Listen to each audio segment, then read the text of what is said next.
हडपसरमधील Marvel bounty cooperative housing सोसायटीमधील एका 3 BHK फ्लॅटमध्ये एक महिला तब्बल 300 मांजरींना घेऊन राहत होती।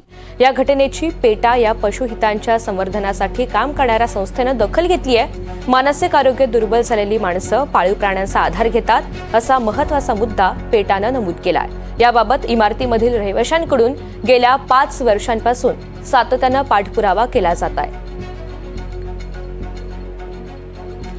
रेवती हिंगवे आपल्याला या सगळ्या संदर्भात अधिकची माहिती देणार आहे। तर रेवती, आपण पाहतोय हडपसरमधील ही सोसायटी आहे जिचा मुद्दा प्रकर्षानं पुढे आलेला होता, ज्यामध्ये एक महिला तब्बल 300 मांजरींना घेऊन राहते। या सगळ्या संदर्भात आता पेटानं नेमका काय मुद्दा पुढे आणलेला आहे, काय मांडलेला आहे, निरीक्षण? नक्कीच ऋतुजा, आपण जसं बघतोय की गेल्या 2 दिवसापासून एकदम या चर्चेला उधाण आलेलं आहे आणि त्या संदर्भात जसं आपण म्हणतो की टॉक ऑफ द टाउन ही एक घटना झालेली आहे। पुण्यातील हडपसर परिसरामध्ये एका महिलेने, रिंकू भारद्वाज नावाच्या एका महिलेने तब्बल 350 मांजरी तिच्या 3 BHK फ्लॅटमध्ये ठेवलेल्या होत्या आणि जेव्हा काल NDTV मराठीने तिकडच्या रहिवाशांशी संवाद साधण्याचा प्रयत्न केला तेव्हा त्यांच्याकडनं असं देखील सांगण्यात आलं होतं की या 350 मांजरे कधीच घराच्या बाहेर दिसल्या नाहीत आणि त्यांना सुद्धा माहिती नाही की या अचानक 1च्या 5, 5च्या 10 आणि 10च्या 350 मांजरी कधी झालेल्या आहेत। आणि तसंच त्यासोबतच तिकडच्या रहिवाशांना अत्यंत दुर्गंधीचा देखील त्रास होत असल्याने तिकडचे रहिवासी गेले 5 ते 6 वर्षापासून त्रासाळले होते। त्यानंतर जेव्हा पुणे महानगरपालिका आणि society for prevention against cruelty of animals SPCA आणि पुणे महानगरपालिकेने जेव्हा ही संयुक्त कारवाई केली तेव्हा रिंकू भारद्वाज यांना 48 तासाची मुदत देण्यात आलेली होती। परंतु काल जेव्हा ती मुदत संपली तेव्हा पुन्हा एकदा पुणे पोलीस, खरं तर पुणे हडपसर पोलीस तिकडे पोहोचले, त्यांनी रिपोर्ट घेतला आणि त्यांनी तिकडे पुणे महानगरपालिकेकडे देखील तो दिलेला होता आणि काल 48 तासाची मुदत संपल्यानंतर देखीलही तिने म्हणजे रिंकू भारद्वाजनी तिच्या 350 मांजरी अजूनही त्या फ्लॅटमध्येच ठेवलेल्या होत्या।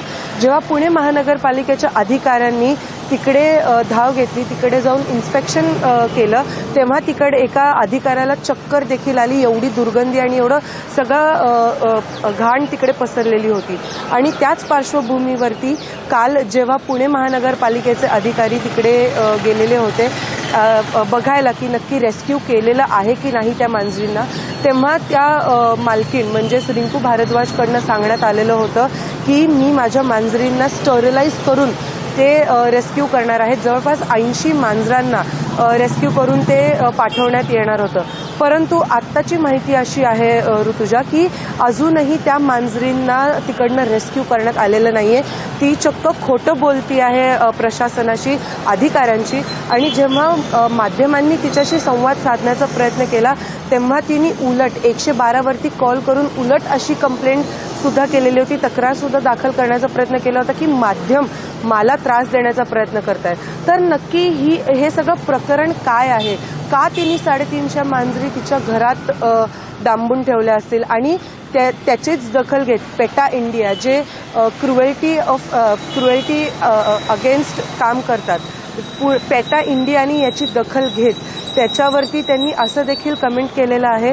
त्यांचं देखील असं म्हणणं आहे की पेटा इंडियाचं पूर्णतः जे कुठलं प्रशासन काही कारवाई करेल त्याचं पूर्णतः त्यांना त्याचं सहकार्य असणार आहे आणि जर काही मदत लागली तर पेटा इंडिया स्वतः देखील यामध्ये उतरणार आहेत। तर आता जसं मी मगाशी म्हणलं ऋतुजा की नक्की त्या बाईने 350 मांजरी का त्या 3 BHK फ्लॅटमध्ये डांबून ठेवल्या असतील आणि 48 तासाची मुदत देऊनही जेव्हा की माहिती आहे की एक कडक कारवाई देखील करण्यात येईल, अजूनही तिने का हलवले नसतील। आणि आता हे पाहणं महत्त्वाचं ठरणार आहे की पुणे महानगरपालिका, SPCA, पेटा इंडिया आणि पुणे पोलीस काय कारवाई करते। ऋतुजा, निश्चित धन्यवाद सविस्तर माहितीसाठी रेवती।